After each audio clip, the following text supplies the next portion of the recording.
This is Out of Bounds. If it's happening in the world of golf, we're talking about it.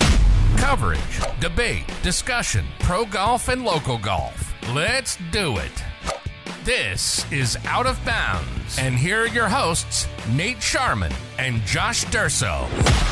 All right, welcome back to Out of Bounds. This is our Pick'em episode. Josh Durso and Nate Sharman here on this fine Wednesday afternoon, getting you ready for the Players' Championship. We've got odds, we've got news, and we got a lot more to get to. But Nate, we got to start with the latest on Rory.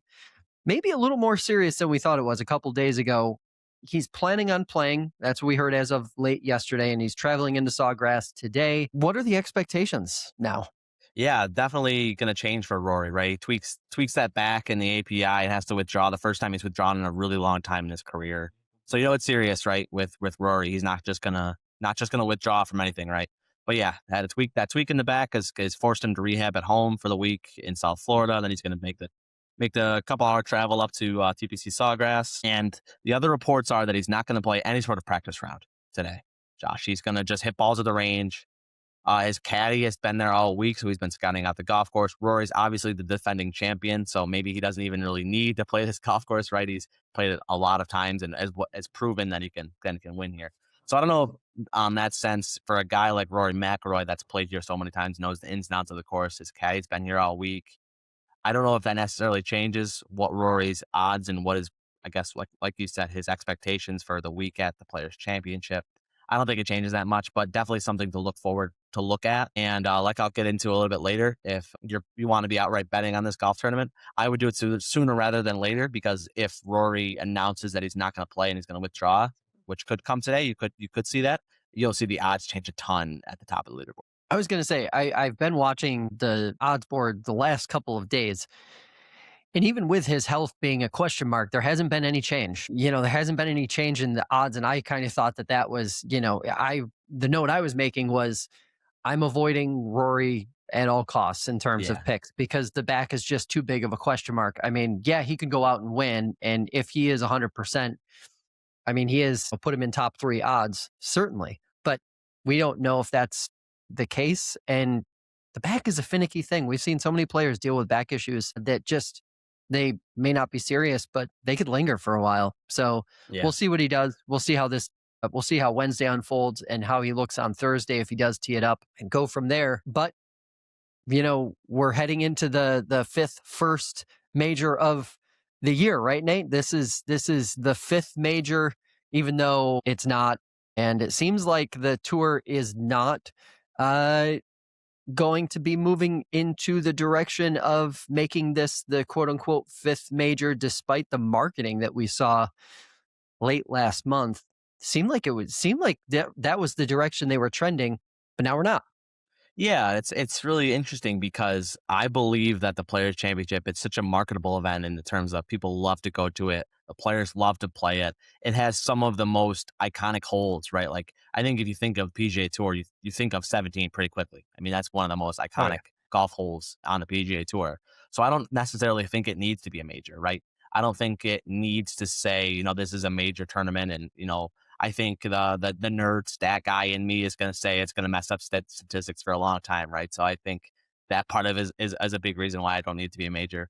But I think it just doesn't need to be a major. But on the other side of things, the PGA Tour currently does not control a major, right? The 4 majors that they play all season, are controlled by different separate entities. And in TPC Sawgrass and the Players' Championship is one that's controlled by the PGA Tour.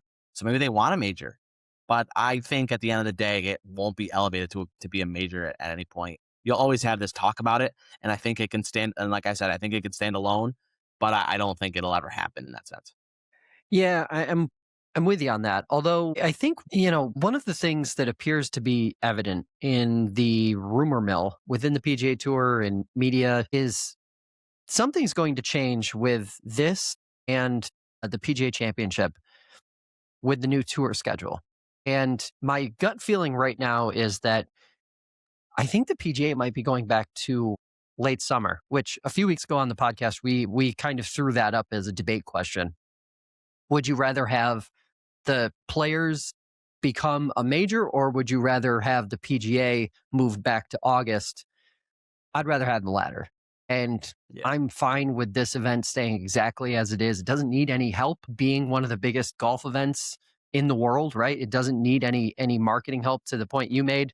It's the biggest thing on the PGA Tour that isn't a major. And arguably, you could say that this has more status and is more well known in terms of an event than the PGA Championship is as a major. So, yeah, I don't think you need to change anything. If it ain't broke, don't fix it. Right. I mean, this isn't even an elevated event on the PGA Tour, right? And it's their biggest event, right? It's a tournament where, they have a full field, right? 120 guys, 123 guys because of Brooks. But it definitely doesn't need that. And as a PGA Championship guy, I've been to the PGA Championship now a couple times in my life.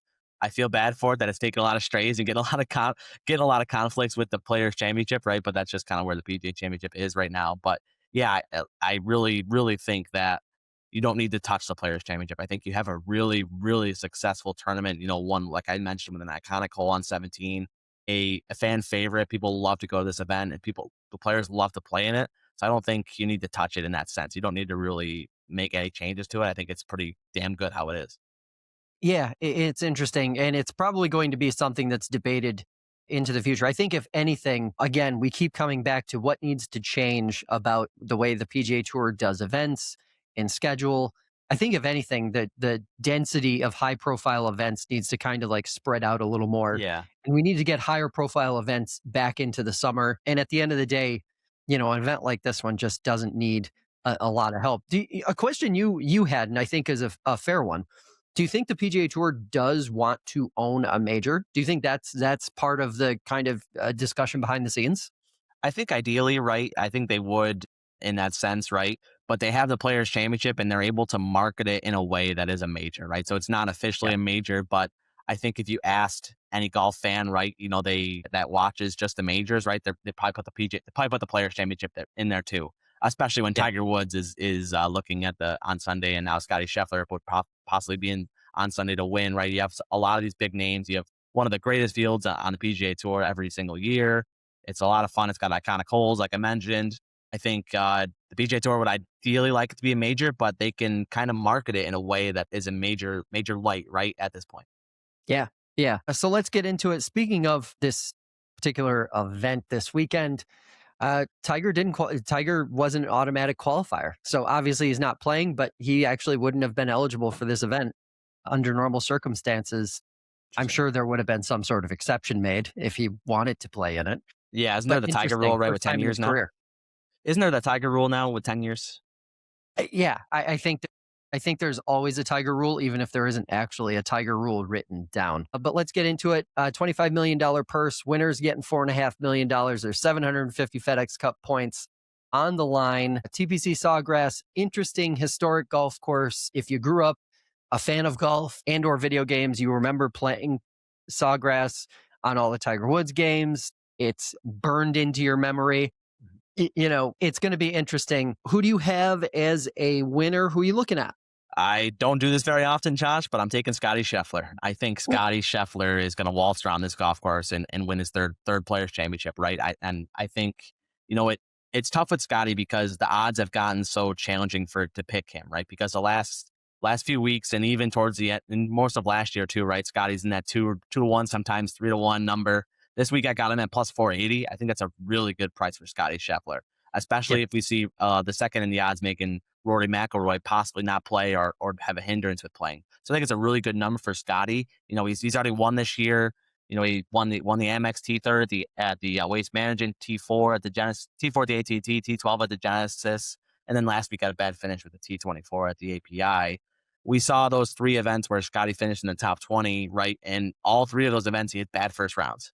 So as long as you can avoid the first round, I think Scottie's a really, really good pick here. Yeah, and I think he's due, right? We talked last week about how it usually takes him 5-6 events before he really hits his stride. We're in that, I think this might be his 7th start of the season, maybe. So this is 6th start, yeah. Yeah, he's definitely. He won his first start this year, though. Yeah, he's due. And that's the thing, too. It's incredible how short of a memory most golf fans and people who are sort of analyzing the week in, week out have, because He's already won. He's already got a few top fives. We're pretending we're a lot of people are talking about Scottie Scheffler like he hasn't won a golf tournament in 2 years. And it's been 2 events now that he hasn't finished in the top 10 after an insane top 10 streak. So Yeah. easy pick there, especially given that he has won twice. Me though, I'm going with Collin Morikawa. 21-1. He is kind of quietly become the hottest player on tour right now. He's got the win at Pebble Beach, obviously. T7 at Genesis. He finished 5th at the API. He's top 5 on tour, strokes gained approach, which not surprising for a guy who was an elite ball striker, a handful of years ago, and looks again like he's back in the mix as one of the, 2 or 3 best ball strikers on tour. Yeah, I know he doesn't hit the ball a long, long way, but, this Sawgrass is going to be playing a little over 7,200 yards. So I think he can manage it, and I think he can win here if he's got the ball striking that we've seen for the last few weeks. Yeah, and plus the rough at TPC Sawgrass is something they talk about. I think it's right around 4 inches. It might be towards 5, right? So it's going to really, really benefit a guy like Collin Morikawa that can play out of the fairway a lot. So I like that pick. Collin's obviously lighting the world on fire, and we talked on Monday about how it's a better PGA Tour when Collin Morikawa is playing well. I think he's got the brand recognition, right, winning those 2 majors. He's a guy you watch in person that you love to watch and a tour favorite. So it's really great to see him playing really good. Before we get into value picks, I got a quick little prop I just thought of in my head. Over under 8.5 under par winner. Would you take the over or under there? Definitely better than 8.5. I think they were 12 last year, right? So I think it'll be around that number again. What do you think? Interesting. I'm conflicted because my gut says to go over, but I really want the under. I want the under bad. Like Yeah. I want to see, we've just had high scoring every single week on tour, it seems, this year. And I would just like to see, this is a golf course that has some teeth. If the rough is playing as vengeful as it appears it could be, as long as they don't go ball in hand. If you get a rain shower here in the next if you get a rain shower, you're hours, done. we're going ball in hand and that'll be over. But yeah, just kind of hoping and praying. Yeah, if you get any semblance of rain throughout the next 4 days, then you can kiss that 8.5 number or that high number. You can kiss that goodbye. All right, let's talk value. Give me your value pick. I got 2 this week. I had one I was ready for, and then right before we started this podcast, I grabbed another. So I'm looking at Matt Fitzpatrick first, and he's a guy that's had good form this year. He's came in the top 10. He came in 9th at the Waste Management, I believe, and he's been right around there. He's made all 5 cuts that he's played in this year, so he's proved that he can play well. He's won a major right when he won at the Country Club a few years ago, and he's won other high profile tournaments like in Hilton Head. So he definitely has the pedigree right. He came in 5th here in 2024. Did miss the cut last year, but still good value for Matthew Fitzpatrick at 43-1. And my other is Alex Noren. I think he's around 81. I'm not playing him. I'm definitely not playing him outright this week. I think he's a good, as we've talked about lately, I'm a guy that likes to play DraftKings lineups, so I think I'm definitely playing him in my main lineups. He was T19 here. I believe it was 2 years ago. I don't think he played here last year. I think he was hurt. So he was T19 2 years ago, and we see Alex Noren doesn't have a career victory, but we see him as one of those guys that plays well on the PGA Tour and can definitely rise to the occasion. So I'm thinking Alex Noren's a good value pick to have in those bottom of those DK lineups if you're trying to have, like, I'm trying to get Scottie in my lineup this week, so I had to pick some of the lower tier guys as well. So those are my 2 long shot value plays for the week. What do you have, Josh? I only have one, but I think it's one. I'm going back to the well again. I've been saying this over and over again. Chris Gotterup, 2-time winner on tour this year, 47-1. I mean, every single week I look at these odds and I just think to myself, eventually we're going to see a tournament here where he defies those odds and ends up winning. And, some folks are going to get paid handsomely for it. 47-1 to win for a guy who's won twice, who hits the ball an absolute mile. It's one of those things where we've already seen him win under pressure. And just a quick note here. He and Brooks Koepka have essentially equal odds to win. Much rather have him than Brooks. That alone, to me, just makes the value portion of picking Gotterup to win. If you're going to play, if you're looking for somebody who's a little bit of a long shot to win, makes that value skyrocket, because that's just insane. Brooks should not be in the same. He should be in the 70-1 range, right? Like probably Yeah. 60 to 70 to 1. I will say one thing about Goddard, though. He doesn't have good history here, right? He's only played in this tournament once, and he missed a cut. So he's got to figure that out, right? He doesn't have – Brooks Koepka has the history here as a former winner, and he played well last time out. So I think that's gonna boost Brooksy. He proves he can go low when a golf course allows it. Yeah, I do have another a little prop here. Collin Morikawa's plus 220 to finish top 10. I feel like that's automatic. Yeah, that's printing money, right? With the way he's been playing, I mean that feels like a no brainer. Also, would you take this one, Nate? Hole in one on 17 plus 200, yes. Minus 290 on the no side. Yes, because I've already taken it. I think that's a fun bet to take every year. I think I just threw $5 on it. It's just a fun one to root for, right? Especially I believe it's either Thursday or Friday. I think it's Thursday where they have that front pin and that kind of all a little bit funnels into there. Just so it's kind of a fun bet on Thursday, but then when it doesn't come alive, it's tough sledding because on Sunday that's obviously a very tough pin on that right side. You don't see very many guys even get close to that pin, right? Flirting with the water. So it's one that you got to get through on Thursday probably, but it's still a very fun bet. Yeah, absolutely. I've got one to avoid. I was looking through this morning, and in the top 10 parlay side, Scottie Scheffler and Rory McIlroy to finish top 10. One, you've got the Rory injury. That's kind of a rolling question mark. But also, this just doesn't happen as often as people think it does. It's only happened 7 times since 2024, and they've played in 20 events together. Yeah. You think because they're the two best players in the world or the two best players on the PGA Tour that they would just be finishing top 10 together all the time? Just doesn't happen. Something to, in my mind, avoid, especially if you're looking at the main books and seeing those two names at the top of that top 10 parlay board. Another guy I was thinking of, was a Siwoo Kim. He's played well this year, and I believe he's played well here too. So he's another guy I was looking at. I think he's right around 25 or 26 to 1, which is pretty low odds for a guy like Siwoo Kim, but still a guy that has really good form coming into this tournament. Yeah. All right. So we've got our weekly 3-man race here. I'm going to give you three players. They're all 65 to 1 odds or worse. So they're at the bottom, we'll say the bottom half of the board, but they're names that if they were hanging around on Sunday, we wouldn't be surprised. Adam Scott, Jordan Spieth, Sam Burns. Who do you think is going to finish best out of those three?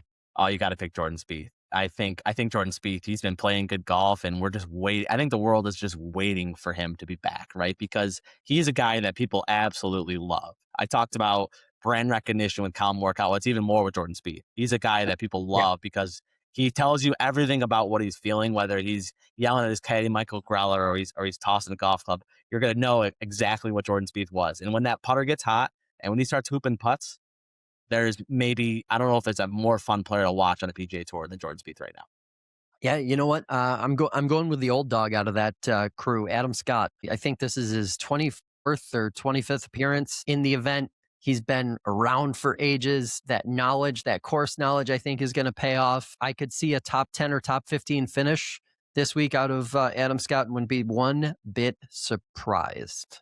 Interesting with Adam Scott, a lot of talk about the broomstick putter going on right now with Akshay Bhatia winning last week, and a lot of people in our TikTok not happy with the broomstick putter. Adam Scott, obviously a guy that doesn't anchor right, but does use that broomstick putter. It's funny how, Adam Scott, I would argue, is the more well-known player out of the two of those who uses the broomstick putter, and you never see the he's cheating allegations hit him ever. So just an interesting, he's clearly not. Interesting he's clearly dynamic. Not anchoring. Okay, so I've got one last one for you. This is kind of a jump off from a conversation we were having on Monday. Justin Thomas or Brooks Koepka? Who are you taking between the two of them? Oh man, that's an interesting one. I think the Brooks Koepka fan in me would love to see Brooks Koepka play well here, especially jumping off that performance he had last time out. I'm not saying I don't want Justin Thomas to play well. I think we need him to play well too. But yeah, I'm going Brooks Koepka out of those two. I think it would be fun to watch Brooks Koepka contend again for a tournament on the PGA Tour. Interesting. I'm actually taking Justin Thomas, which for anybody who's watched the program for a while knows that that might be a little bit of a surprise. I think the 79 or however close to 80 he got last weekend, I think that's all in the rearview mirror. I think he's going to roll. He knows this golf course. He's won here before. It all looks good on that front. What do you think? Anything else you watching this weekend?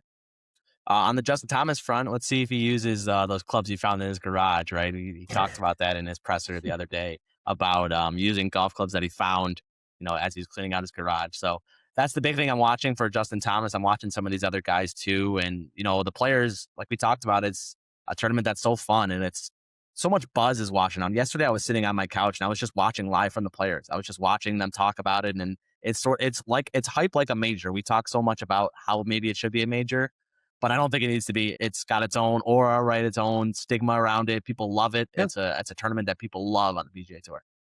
Yeah, it's a great event. We'll definitely be watching it closely here as things kick off tomorrow. Hey, that's going to do it, though, for this episode of the show. We'll be back on Monday after the Players wraps up. And if you want to see more, follow us over on TikTok. We're posting there in between episodes. And of course, it's an easy way to let us know what you're thinking about the things we are talking about. Hope everybody has a great weekend, and you know the drill. Whether it's down the middle or out of bounds, keep on swinging.